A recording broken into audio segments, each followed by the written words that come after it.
የሰው ልጅ ህይወት እንደ ቅጠል መርገፍ ከጀመረ ሰነባብቷል። በተለይ በዚህ በያዝነው ዓመት ብቻ ገና በሶስተኛው ወሩ በተለያዩ ሀገራት ላይ በርካታ የሞት ዜናዎችን እየሰማንና እያስተናገድን እንገኛለን። ከህፃናት እስከ አዛውንት በርካታ ሰዎች በተለያዩ ምክንያቶች ህይወታቸው እያለፈም ይገኛል። ከነዚህ መካከል በመኪናና በሌሎች መሰል አደጋዎች፣ በመደፈርና በአንዳንድ ወንጀለኞች ለገንዘብም ሆነ ለንብረት በሚል አሰቃቂ ለመስማት እንኳን የሚያዳግት ግድያዎችን እንዲሁም በማይታወቅም ሆነ በሚታወቅ የራስ ህመም ወይንም በሽታ ሰዎች ህይወታቸው እያለፈ ይገኛል። ዛሬም በተመሳሳይ በድንገት የሞተችው በበጎ ስራዋና ተግባሯ የምትታወቅ የበርካታ ሰዎችን ህይወት እየታደገችው የሰዎችን ህይወትና ጤና ስታቃና የራሷን ሳታይ በድንገት የሞተችውን ወጣት በመቀጠልም በሐዋሳ ኢንዱስትሪያል ፓርክ ልዩ የኢኮኖሚ ዞን ውስጥ በሚገኘው ዮቶ ሶላር ካምፓኒ ውስጥ የሚሰሩ ሰራተኞች በቻይና አለቆቻቸው ድብደባና ጥቃት እየደረሰባቸው እንደሆነና ስለ ጉዳዩ ደጋግመን ብናመለክትም የሚሰማን አጥተናል ሲሉ የፋብሪካው ሰራተኞች ይናገራሉ። ዛሬም በቻይናዊ ተደብድቦ ሆስፒታል የገባውን ግለሰብና በጂንካ አጠቃላይ ሆስፒታል ያልታወቀ በሽታ የሰዎችን ህይወት እየቀጠፈ ነው። የሆስፒታሉም ሰራተኛ የሆኑት ዶክተሮችም ሆነ ነርሶች የበሽታው ምንነት ሊገባን ስላልቻለ ለራሳችንም ህይወት ሰክተናል ያሉበትን ምንነቱ እስካሁን ያልታወቀውን ወደ ሀገራችን የገባውን የአዲሱን በሽታ መረጃ ይዤላችሁ መጣው። እንዲሁም ዲያቆን በጋሻው ደሳለኝ በሻሸመኔ ላይ የተናገረው ንግግር አንስቶ በርካታ ትችቶች እየቀረበበት እንደሆነ በተለያዩ ማህበራዊ ድረገጾች ላይ እየሰማን እንገኛለን። ታዲያ ዲያቆን በጋሻው ደሳለኝ ስለዚህ ሁሉ ማስተባበያ የሰጠ ሲሆን ማስተባበያው ምን ይላል የሚለውን መረጃና በአሰቃቂ ሁኔታ በደቡብ አፍሪካ ስለተገደለው ኢትዮጵያዊ ወንድማችን ያለውን ሙሉ መረጃ ይዤላችሁ የመጣው ሲሆን በተጨማሪም ሃትሪክ ለመስራት አንድ የቀረው የተለያዩ ማህበረሰባት ለፖሊስ መምሪያ ቅሬታ እንዲያቀርቡ ያደረገው አደገኛ ወንጀለኛ በከባድ ወንጀል ተይዞ እየተፈረደበት ቢሆንም እንዴት እንደተፈታ ባይታወቅም በተፈታ በአራተኛ ወሩ በድጋሚ በሌላ ወንጀል የተያዘ ሲሆን ሰዎች በመጀመሪያ እንዴት ሊፈታ ቻለ እያሉ ያቀረቡትን ጥያቄ ይዤላችሁ መጣው። ሰላም ውድ የመረጃ 24.7 ቤተሰቦች እንዴት ናችሁ? ተሙዲ ቶክሲዱ ነኝ። ሁሌም ሰላማችሁ ይብዛልኝ እያልኩኝ ለቻናሉ አዲስ የሆናችሁ ሰብስክራይብ፣ ላይክ እና ሼር እንዲሁም የደውሏን ምልክት በመጫን አዳዲስና ትኩስ መረጃዎችን ይመልከቱ እያልኩኝ ወደ ዝርዝር ሐሳቤ ገባሁኝ።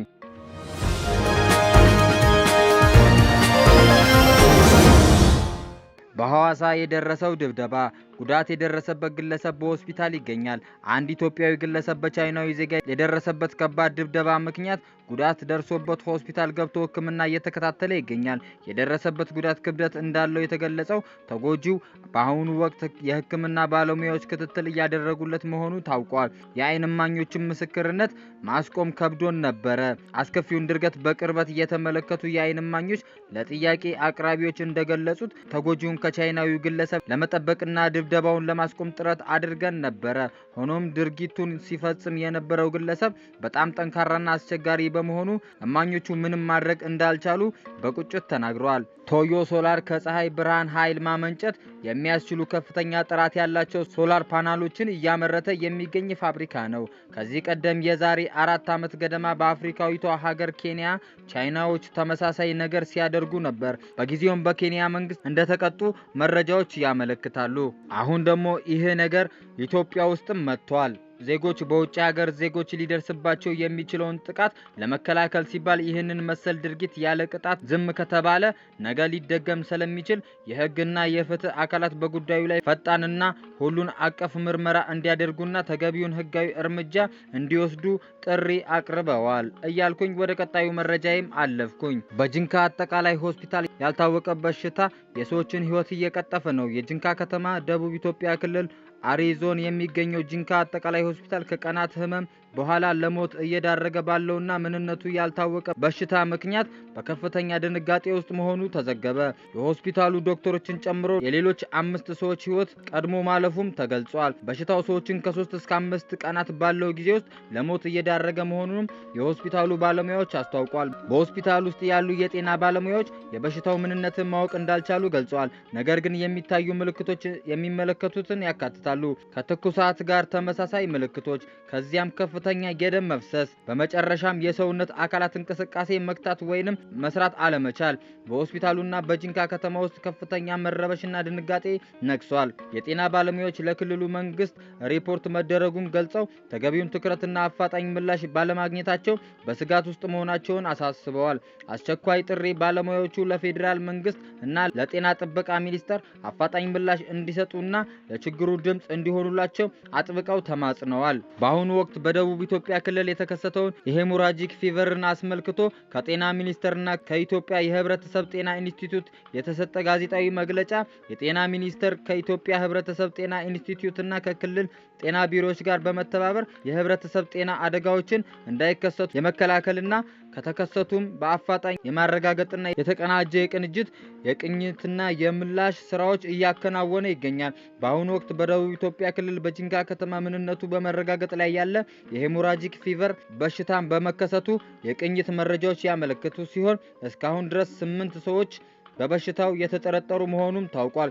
በዚህም መሰረት የጤና ሚኒስቴር ከኢትዮጵያ የህብረተሰብ ጤና ኢንስቲትዩትና የክልሉ ጤና ቢሮ ጋር በመሆን በደቡብ ኢትዮጵያ ክልል የተመዘገበውን ይህንን የበሽታ መንስኤ ለማወቅና ተጨማሪ ስርጭትን ለመግታት እንዲሁም ለመቆጣጠር ፈጣን ምላሽ ሰጪ ቡድን ወደ ቦታው በመላክ የመስክ ግምገማዎችና የላቦራቶሪ ምርመራዎችን እያከናወነ ሲሆን በተጨማሪም የማህበረሰብ ቅኝት፣ ንክኪ ልየታ፣ የቤት ለቤት ልየታ እንዲሁም የሕክምና አገልግሎት አሰጣጥን እያጠናከረ ይገኛል። በመሆኑም መላው ህብረተሰባችንና የሚመለከተው የባለድርሻ አካላት ሚኒስቴር መስሪያ ቤቱ ሌላ ተጨማሪ መግለጫ እስከሚሰጥ ድረስ ለመከላከል የሚከተሉትን ምክረ ሀሳቦችና ጥንቃቄዎች ተግባራዊ እንዲያደርጉ እናሳስባለን።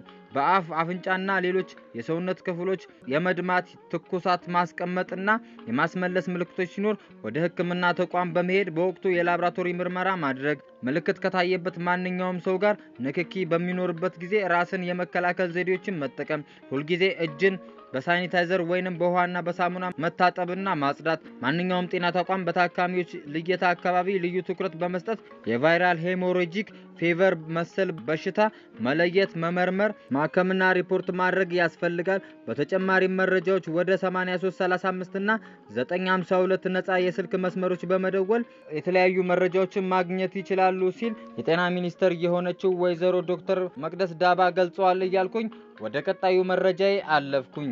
የዱራሜ ከተማ ተወላጅ የሆነችው ቤዚ ህይወቷ አለፈ። በበጎ ስራና ተግባር የምትታወቀው ቤዚ የበርካታ ሰዎችን ህይወት የታደገችና ያስተካከለች መልካም ሰው እንደነበረች ጓደኞቿና በበጎ ስራዋ የታገዙ ግለሰቦች ይናገራሉ። ዛሬም እኔ ስለዚህች በጎና መልካም ሰው ምንድነው የተፈጠረው፣ በድንገት የሞተችበትስ ምክንያት ምንድነው የሚለውን ይዤላችሁ መጣው። የቅርብ ጓደኞቿና ወዳጆቿ ቤዚ እያሉ ነው የሚጠሯት። ወጣቷ ተወልዳ ያደገችው በርካቶች ለበጎ ስራ በማዘጋጀትና በማፍለቅ የምትታወቀው በደቡብ ኢትዮጵያ አካባቢ የሚገኘው ዱራሜ ከተማ ሲሆን በዚህች ከተማ ስታድግ እንደሌሎቹ ጓደኞቿና እንደ ወዳጆቿ እንዲሁም እንደ አሪያ የምትጠቅሳቸው ታላላቆቿ የሚያደርጉትንና የሚሰሩትን መልካምና በጎ ነገራትን በማየት ነበር እሷም ወደዚህ መልካምና በጎ ስራ የተቀላቀለችው። ቤዚ ከልጅነቷ ጀምሮ በቤተሰቧ መልካም እንክብካቤ ያደገች ደስ የምትልና ተወዳጅ ልጅ እንደነበረች የቅርብ ጓደኞቿና ወዳጆቿ በውስጥ ነግረውኛል። ወጣቷ ከጓደኞቿ ከወዳጆቿ እንዲሁም ከሌሎች ሰዎች ጋር ሁሉ ተግባቢ፣ ተጫዋች፣ ፍልቅልቅና ሳቂታ እንደሆነችም ተናግረዋል። ታዲያ ወደ በጎ ስራ ስትገባ የተለያዩ በመንገድ ላይ የወደቁ ሰዎችን ካላት ላይ በማካፈል ከወዳጆቿና ከዘመዶቿ የተወሰኑ ነገሮችን በመቀበል ነበር ይህንን በጎ አድራጎት ስታደርግ የነበረው። በመቀጠልም ደግሞ እድሜዋ ከፍ እያለ ሲመጣ በአካባቢው በተለያየ ህመም ሲሰቃዩ የሚገኙ ወገኖችን ለማገዝ ከምታውቃቸው ሰዎች ገንዘብ በመቀበል በየመንገዱ ላይም ሳንቲም በመሰብሰብ ለእነዚህ ግለሰቦች እየደረሰች መልካም ሰው ነበረች። በበጎ ስራዋ ብቻ ሳይሆንም በትምህርቷም ቢሆን በጣም ጠንካራና በጣም ጎበዝ እንደሆነች ለነገ ህይወቷ ይጠቅመኛል ብላ የምታስበውን ሁሉ እያሳካችና እያደረገች እየኖረች ወጣት ነበረች። ከምንም በላይ ደግሞ ለታላቅ ቁም ነገር ደርሳ ለቤተሰቦቿ እንዲሁም አለፍ ሲል ለተቸገሩ ማህበረሰቦች ለመድረስና ራሷን በበጎ ስራዎች ወደ ከፍተኛ ደረጃ ለማድረስ ህልም የነበራት እንደሆነችም ጓደኞቿ ይናገራሉ። ቤዝ ታዲያ አሁን ላይ ለህይወቷ ህልፈት ምክንያት የሆነ አንድ ነገር ያጋጥማታል። በቤተሰቦቿ ምክንያት የተወረሰ የስኳር ህመም። የስኳር ህመሙ ከዕለት ወደ ዕለት እየጨመረባት ቢመጣም እሷ ግን በነበራት ጠንካራ መንፈስ የተነሳ በሽታውን ተቋቁማ እስከዛሬ እንደቆየች ተናግረዋል። ህመሙ እንዳይባባስባትና የተለየ ጉዳት እንዳይደርስባት ከፍተኛና ከባድ ጥንቃቄ እያደረገች እንደቆየችም መረጃዎች ይጠቁማሉ። በእንዲህ አይነት ሁኔታ የነበረችው ቤዚ ከዱራሜ ከተማ ተነስታ ወደ ሐዋሳ ከተማ ያመራችው ለትምህርት ነበረ። በዛም የፋርማሲ ትምህርቷን ስትከታተል እንደነበረ መረጃዎች አክለው ነግረውናል። ሰሞኑን ታዲያ ለህይወቷ ህልፈት ሆኗል ተብሎ ያልተጠበቀ ነገር ተፈጠረ። ጥርሷ ላይ የተወሰነ ህመም ያጋጥማትና ወደ ሆስፒታል ታቀናለች። ጓደኞቿ እንደነገሩንም ከሆነ ጥርሷ ላይ የፈጠረው ህመም ከስኳር ህመሙ ጋር የሚጋጭ በመሆኑ ወደ አይሲ ክፍል እንድታመራ እንደተደረገች ነው የተናገሩት። ይህ ይሁን እንጂ ይህ ሁኔታ እየተባባሰ በመምጣቱ ህይወቷን ግን እንደሚያሳጣን አልገመትን ነበር ይላሉ ጓደኞቹ። ቤዝ የተፈቀደላት እድሜ ይህቺው ብቻ ሆነችና ሳይታሰብ ከእጃችን አምልጣ ህይወቷ እንዳለፈ በሕክምና ባለሙያዎች ተነገረን። አስክሬኗንም ከሐዋሳ ከተማ ተነስቶ ወደ ዱራሜ ከተማ የተሸኘ ሲሆን አስክሬኑም ዱራሜ ከተማ ሲገባ በርካታ የዱራሜ ከተማ ነዋሪዎች ወደ አደባባይ በመውጣት አቀባበል አድርገው ሸኝተዋታል። ነገር ግን እጅግ የሚያሳዝን ሆኗል። በዚህም ጉዳይ ማስተር አብነት ከበደም እንዲህ ሲል የሐዘን ደብዳቤውን ገልጿል። እንዲህ አይነት ሐዘን እጅግ ልብ ይሰብራል ብሎ ይጀምራል ማስተር አብነት። በመልካም ስራዎቿ ለብዙ ሰዎች ደርሳለች። የታመሙትንም አሳክማ በህይወትም ለመኖራቸው የተስፋ ብርሃን ለኩሳለች በማለት ከዚህ ቀደም በመልካምና በበጎ አድራጎት የተሳተፈችባቸውን ሂደቶች ይደግፋል። ቤዝ ስለ መልካምነቷ እኛ ህያውያን ምስክር ነን፣ ጨካኙ ሞት ግን በድንገት ነጠቀን በማለት ነው ማስተር አብነት ከበደ የተናገረው። ወጣትነቷን ለሌሎች አኑራ እኛ ግን እንደ አቅማችን ለመልካምነቷ ብሎም ከሰባዊነት የመነጨ ድጋፍ ለማድረግ እንኳን እድል ሳናገኝ እንዲሁ በድንገት ሞት ቀደመን በማለት ሐዘኑን ይገልጻል ማስተር አብነት። በእንዲህ አይነት ሁኔታ ህይወቷ በማለፉ ለእኛ ድርብ ሐዘን ነው ይላል አሁንም ማስተር አብነት። ምክንያቱም ለሷ ማድረግ ያለብንን መልካምና በጎ ነገር ሳናደርግ እንዲህ ስላመለጠችን በጣም አዝነናል በማለት ነው ድርብ ሐዘን የሚለውን አገላለጽ የገለጸው። ልብ ይሰብራል ይላል አብነት ይቀጥልና ለቤተሰቦቿ፣ ለወዳጆቿ፣ ለዘመዶቿ እና መልካም ልብ ስላላቸው ሁሉ መጽናናትን እመኛለሁ በማለት ነው በማህበራዊ ሚዲያ ላይ ማስተር አብነት ሐዘኑን የገለጸው። ዘመን የተባለም አስተያየት ሰጪ ሲናገር ማንም ሰው የቆመ ቢመስለው እንዳይወድቅ ይጠንቀቅ በማለት የመጽሐፍ ቅዱስ ቃል በመጥቀስ የሰው ልጅ የቆመ ቢመስለው እንኳን እንዲሁ ግን ወዳቂና ሟች እንደሆነ ሐሳቡን አስቀምጧል። የቤዝን ሞት እንዲሁ በቀላሉ መቀበል ያቃታቸው ቤተሰቦች ደግሞ በከፍተኛ ሐዘን ውስጥ እንደሚገኙ ያገኘናቸው መረጃዎች ይጠቁማሉ። ነፍስ ይማርልን፣ ቤተሰቦቹንም መጽናናትን ይስጥልን እያልኩኝ ወደ ቀጣይ መረጃዬ አለፍኩኝ።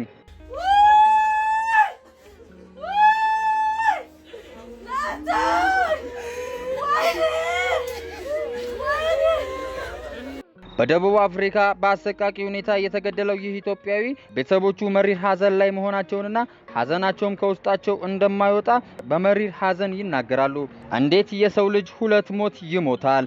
ከአንድ ዓመት በፊት ወንድማችን በጥይት ተመቶ ስራውን አቁሞ ዓመቱን ሙሉ በአልጋ ላይ ተኝቶ ካሳለፈ በኋላ ቁስሉ ሳይደርቅ ትንሽ እንኳን እያገገመና በቤቱ ውስጥ መንቀሳቀስ በጀመረበት ሰዓት ዳግም እነዚህ ወንጀለኞች ወደ ቤቱ በመምጣት በአሰቃቂ ሁኔታ ከነባለቤቱ ገድለውታል። በጥይት ተኩሰው ደረቱ ላይ ደጋግመው ከመቱት በኋላ ጭካኔ በጥይት የሞተው ወንድማችንን ሬሳውን በስለት በመወጋጋት ሰውነቱን በሳስተው የሚስቱንና የወንድማችንን ሬሳ በልጆቹ ፊት ባዶ ቤት ላይ ጥለውት ወጡ ሲሉ ወንድሞቹ ይናገራሉ።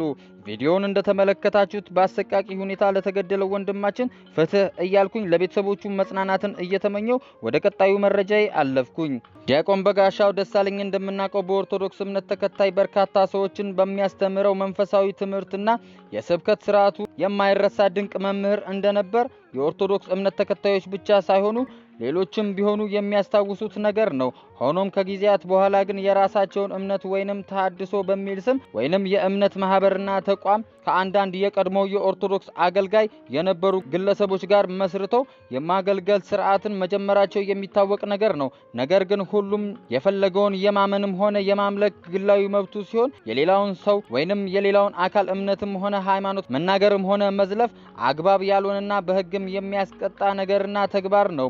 ይህ ግለሰብ ግን ከጊዜያት በኋላ በየተለያዩ ሃይማኖት ተከታዮችንም ሆነ እምነታቸውን በመዝለፍ የተለያዩ አጸያፊ ንግግሮችን እየተናገረ ይገኛል። ለዚህም ደግሞ በቅርቡ በሻሸመኔ ላይ የተናገረው ንግግር ማሳያ ሲሆን በርካታ ሰዎች ይህንን ንግግሩ እያወገዙና ቅሬታ እያቀረቡ ይገኛል። ይህ የህዝብ ጥያቄና ትችት የበዛበት ዲያቆን በጋሻው ደሳለኝ እንዲህ ሲል የማስተባበያ መግለጫውን ሰጥቷል። ሻሸመኔን ሜንሽን አድርገህ ተናግረሃል እና ያን በተመለከተ ምንድነው ያልከው ነገር የሚሉ ቀና ሰዎች ካሉ ለነሱ ደግሜ ይህንን ነገር መናገር እፈልጋለሁ።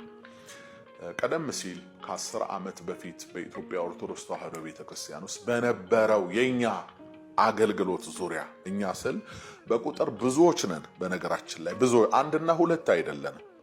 ይሄ ፊት ለፊት ፍሮንት ፔጅ ላይ መተን የምንታየው ጥቂት ወንድሞችና እህቶች ብቻ አይደለንም። እጅግ ብዙ ነን። በቃ ካህናት፣ ቄሶች፣ መነኮሳት፣ ዲያቆናት፣ ወንጌል ሰባኪዎች፣ ዘማሪዎች በጣም ብዙ ነን። እንደሰማችሁት ዲያቆን በጋሻው ደሳለኝ የሰጠውን መግለጫ የሰማን ሲሆን ስለ ንግግሩና ስለሰጠው መግለጫ ሰዎች ምን ይላሉ የሚለውን መረጃ እንደደረሰን በቀጣይ ይዤላችሁ የምቀርብ መሆኑን እየገለጽኩኝ ወደ ቀጣዩና ወደ መጨረሻው መረጃ አለፍኩኝ። አነጋጋሪው ዜና በ4 ወራት ውስጥ 2 ጊዜ ሿሿ ሲሰራ የተያዘው ወጣት ሃትሪክ እንዳይሰራ ተሰግቷል። አዲስ አበባ በቅርቡ በአዲስ አበባ ፖሊስ ፌስቡክ ገጽና በሌሎች የማህበራዊ ሚዲያ ገጾች ላይ የሿሿ ስራ ሲሰሩ ተይዟል ተብሎ ከታሰሩ ወጣቶች ጋር በተያያዘ የህግ ማስፈጸሚያ አካላት አሰራር ላይ ከፍተኛ ጥያቄዎች እየቀረቡ ነው። እናም የመረጃ 24.7 በትላንትና ዕለት በለቀቀው ዘገባ ላይ ከ4 ወር በፊት ታስሮ የነበረው ግለሰብ አሁን ላይ እንደገና ሿሿ ሲሰራ መያዙን አስታውቋል። ይህ ሁኔታና ተግባር ህብረተሰቡን ግራ አጋብቶታል እና የሚከተሉትን አሳሳቢ ጥያቄዎች ለፖሊስ መምሪያና ለፍትህ አካላት እየቀረቡ ናቸው። በመጀመሪያ እንዴት በ4 ወር ውስጥ ተፈታ? ከባድ ወንጀል ፈጽሞ ወደ እስር ቤት የገባ ግለሰብ በአጭር ጊዜ ውስጥ እንዴት ሊፈታ ቻለ? በሁለተኛ ደረጃ ደግሞ ማንስ አስፈታው? ይህ ግለሰብ በህግ አግባብ ከእስር ተለቋል ወይስ በሌላ መንገድ? ማንኛው አካልስ ነው እንዲለቀቅ እየፈቀደው? በሶስተኛ ደረጃ መያዙስ ምን ጥቅም አለው? ሿሿ የሚሰሩ ግለሰቦች ቢያዙም ተገቢውን ቅጣት የሚያስፈጽም አካል ከሌለ ፖሊስ የሚያደርገው ጥረት ምንስ ፋይዳ አለው? ይህ ተደጋጋሚ የእስርና የነፃ መውጣት ጉዳይ የዜጎችን እምነት በፍትህ ስነ ስርዓቱ ላይ እንዳይሸረሽር ስጋት ፈጥሯል። በርካቶችም አሁንም ቢሆን ይህ ግለሰብ ተለቆ ለሶስተኛ ጊዜ ሿሿ ሲሰራ እንዳያዝ የሚል ስጋት የተሞላበት ጥያቄ ማህበረሰቦች እያነሱ ይገኛሉ። የፖሊስና የፍትህ አካላት ከህብረተሰቡ የሚነሱ ጥያቄዎችን በአፋጣኝና በግልጽ ምላሽ መስጠት ይኖርባቸዋል ተብሎ ይጠበቃል እያልኩኝ የዛሬው መረጃዬን በዚሁ ቋጨሁኝ። በቀጣይ በሌላ መረጃ እስከምንገናኝ ድረስ ሰላም ቆዩልኝ።